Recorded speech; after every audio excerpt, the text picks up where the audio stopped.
Let's watch this video. Some few minutes. Let's watch this video. Okay, kwa wale ndugu zangu wa Burundi au Buja, kama wewe ni Mburundi, aidha umezaliwa Burundi au unaishi Burundi, nilikuwa na safari ya kuja Burundi kesho Friday, lakini nime postpone mpaka Friday ya next week. Kwa nini? Kwa sababu nimeona watu wengi wa Burundi wamekuwa wanatamani kuniona, wananitafuta, wana shida na mimi. Yaani wanaonyesha kabisa ili nia ya kwamba wanataka kuniona. Sasa nikaamua nimpigie simu Satibi Satra Mabafre nimwambie na postpone, nitakuja next Friday. Kwa nini? Kwa ajili ya mimi pia kuprepare, yani kuwa tayari kwa kile ambacho naenda kukutana nacho kule, kwa sababu nimepata muhemko wa watu wengi wanatamani kuniona, wanatamani nifike. Sasa mimi nilikuwa nimepanga tu kwenda kawaida, yani ile kwenda tu kwa ajili ya kwenda kusurvey, kuangalia mazingira na kuwaonyesha watu.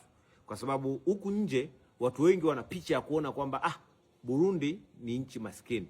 Lakini Burundi, sijawahi kuona Mburundi ambaye anatoka Burundi kwenda kuomba chakula kwa mtu Tanzania, au kwenda kuomba chakula kwa mtu Kenya, au kwenda kuomba chakula kwa mtu Uganda. Kwa hiyo Burundi sio maskini, na nyie wa Burundi mnatakiwa mkataa hilo. Na mimi nakuja kuhakikisha vijana wa Burundi tunaamka, tunafanya kazi kwa bidii, tunatafuta pesa, tunaishi maisha. Sawa?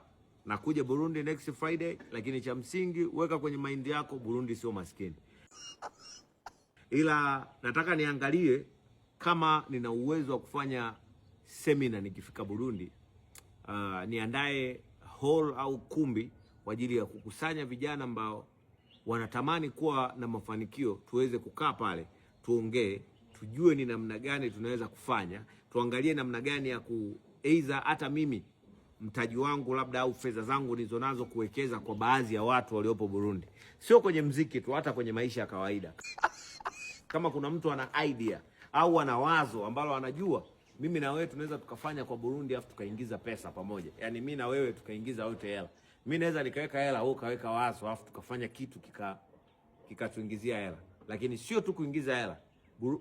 Satibi aliniomba kwamba nije Burundi kuja kuwekeza pesa kwa ajili ya watu wa Burundi, vijana wa Burundi waweze kupata mafanikio, waweze kupata pesa.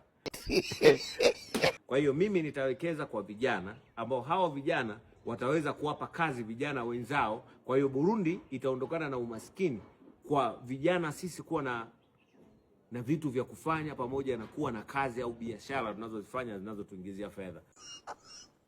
Kwa hiyo kama uko Burundi, hakikisha umenifollow kwenye account, hakikisha umeshare video kwa Burundi wenzio, waambie Chief Godlove Burundi anakuja tarehe 18.